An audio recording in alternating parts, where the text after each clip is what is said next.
কালা সিদ্দিক আকবর, আবু বকর সিদ্দিক রাদিয়াল্লাহু তাআলা আনহু, মান আনফাকা দিনারান আও দিরহামান আলা কিরাত মাউলুদিন নবী সাল্লাল্লাহু আলাইহি ওয়াসাল্লাম কানা রাফিকি ফিল জান্নাহ।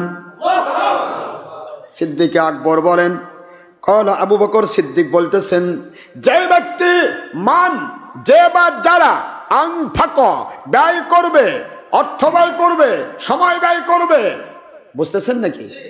সময় ব্যয় করবে, শ্রম দিবে, স্বেচ্ছাসেবকের দায়িত্ব পালন করবে, টাকা পয়সা ব্যয় করবে, মানুষকে খাওয়াবে, মেহমানদারি করবে, যত রকমের আপনার নবীজির জন্য যত খরচ করবে, আনফাকা মানে ব্যয় করবে, ঈদে মিলাদুন নবীর জন্য গ্যাপ করবে, জুলুস করবে, টাকা পয়সা ব্যয় করবে, হুন্ডা ব্যবহার করবে, যত রকমের খরচ তারা করবে, আনফাকা দিনারান আও দিরহামান, অর্থ ব্যয় করবে।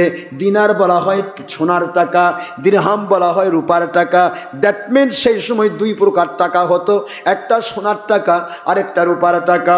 পরবর্তীতে যে কোনো টাকাই তৈরি হোক, যে কোনো দেশে এসে বাস করো, ওই টাকা যারা ব্যয় করবে, অর্থ যারা ব্যয় করবে, শ্রম যারা দেবে, কোথায়?